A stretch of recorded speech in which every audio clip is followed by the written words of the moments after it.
अस्सलाम वालेकुम दोस्तों। ऑक्सफोर्ड इंटरनेशनल स्कूल के डायरेक्टर साहब जनाब मोहतशिम रजा साहब आज हमारे साथ हैं।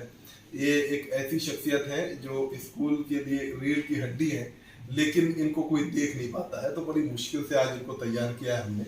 ये आज आपसे बात करेंगे कि किस तरह से नए सेशन में इनके प्लान्स क्या हैं, किस तरह से साइंस और मैथमेटिक्स में एडवांस लेवल की पढ़ाई ये शुरू कराने जा रहे हैं। काफ़ी लगभग मेरे ख्याल से 15-20 हज़ार की किताबें आपने हर साल ही मंगाता हूँ। तो 15-20 हज़ार की किताबें इस बार जो है 9-10 के बच्चों के लिए इन्होंने मंगाई है।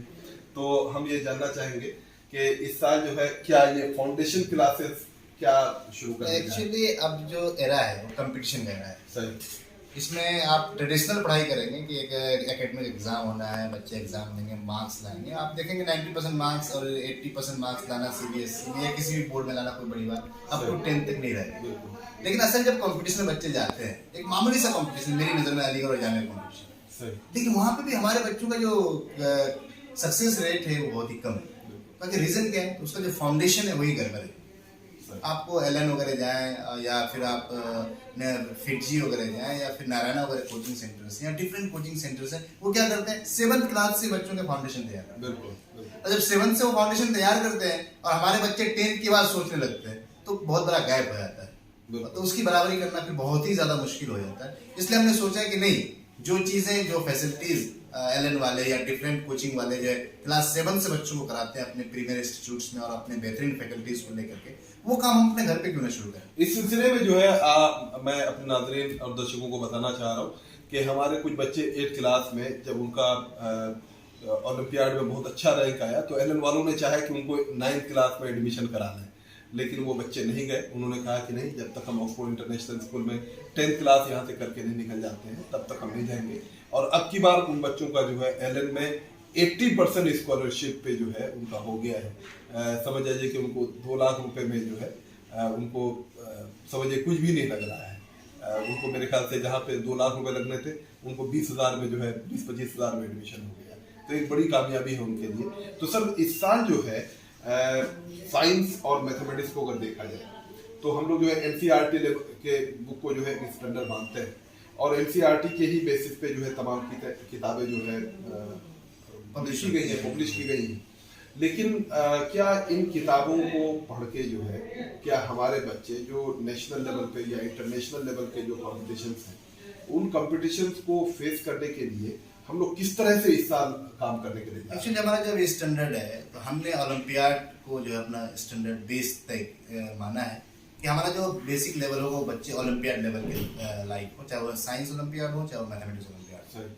और आपको मालूम होना चाहिए कि बच्चे अगर ओलंपियाड क्वालिफाई करते हैं उनका डायरेक्ट प्रीमियर इंस्टीट्यूट में एडमिशन हो जाता है, आईआईटीज में एडमिशन हो जाते हैं, है ना, और आईएमटी में एडमिशन हो जाता है, डिफरेंट इंस्टीट्यूट्स में एडमिशन हो जाते हैं कि बच्चों को डायरेक्ट एडमिशन कर लिया जाता है। तो इसमें जो है एक तो ठीक है, आप एक अच्छी फैकल्टी हैं, बेहतरीन साइंस की अंडरस्टैंडिंग बेहतरीन है, तो एक तो टीचर का ये रोल हो गया कि आप वो चीज़ें पढ़ा सकते हैं। उसके अलावा जो है किस तरह के इन्वायरमेंट या किस तरह का के सपोर्ट की ज़रूरत हम लोग महसूस करते हैं ऐसे बच्चों को उस लेवल तक पहुंचाने के लिए? एक तो आप मैथमेटिक्स और साइंस के लेवल में बात करें तो जाहिर सी बात उनकी जो बेसिक चीज़ें हैं, उनका जो बेस है वो तैयार करना पड़ता है।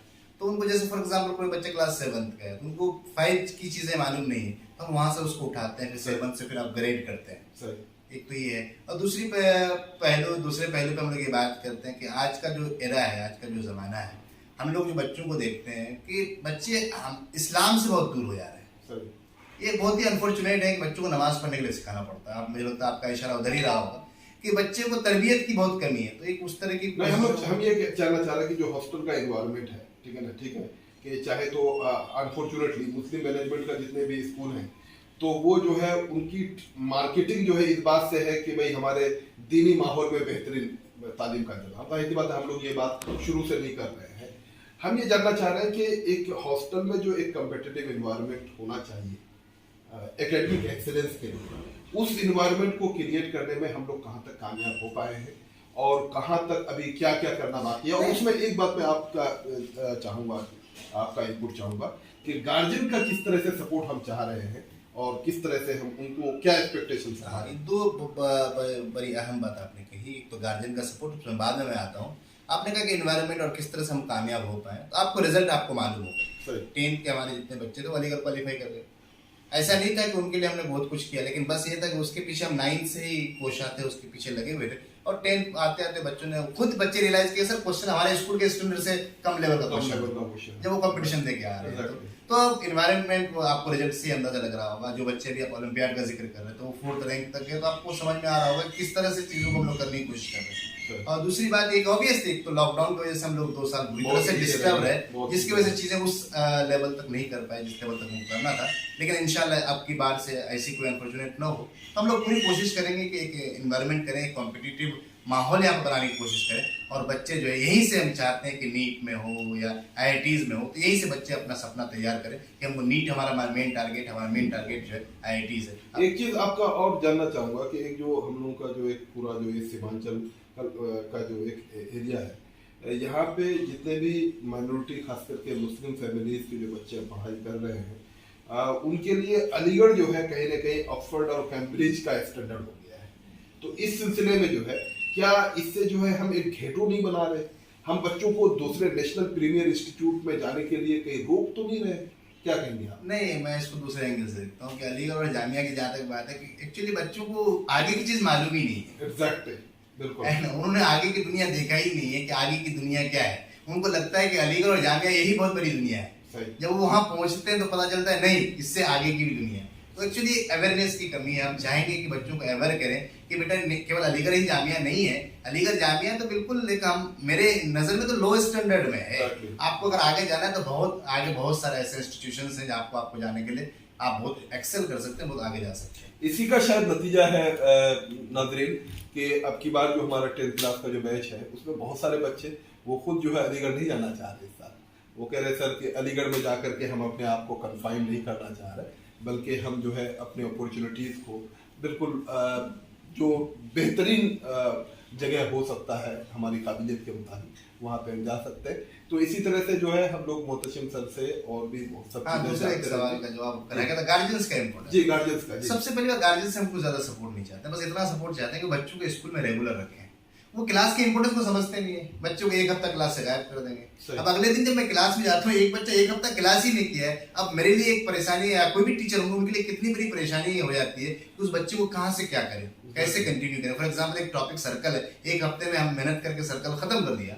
अब वो बच्चे अचानक क्लास में आए, अब उसको तो कुछ भी हवा नहीं लग रहा। अब ऐसी हालत में बच्चा क्या होता है, पढ़ाई से दूर भागना चाहता है, घर जाना चाहता है या स्कूल की बुराई करना चाहता है। तो गार्जियन से बस इतना ही सपोर्ट है कि एक क्लास का भी बहुत इंपॉर्टेंस है। आप बराए मेहरबानी उसे एक क्लास भी मिस ना करवाएं। और दूसरी बात यह है कि अगर क्लास नहीं भी हो रही है, स्कूल में अगर है तो कुछ ना कुछ एकेडमिक काम ही हो रहा होगा। यहाँ का एनवायरमेंट का एक अलग इम्पैक्ट है। आप उनको उसी दिन ले जाएं जो उसका प्रिस्क्राइब्ड हॉलीडेज है, उसी छुट्टियों में ले जाएं। बराए मेहरबानी अपनी तरफ से कोई छुट्टी ना करें। चलिए, बहुत बहुत शुक्रिया। तो हाज़रीन, आज हम लोग बात कर रहे थे एक नए सेशन में नए जोश की, और हम आपको ये यकीन दिला सकते हैं कि इस सेशन में हम लोगों ने जो कमिट किया है वो ये कि आपके बच्चों में तालीम के साथ साथ ट्रेनिंग, जिसको आप तरबियत कह सकते हैं, हम लोग बेहतरीन ट्रेनिंग और कंटिन्यूस ट्रेनिंग के लिए एक पूरी टीम हम लोगों के पास है।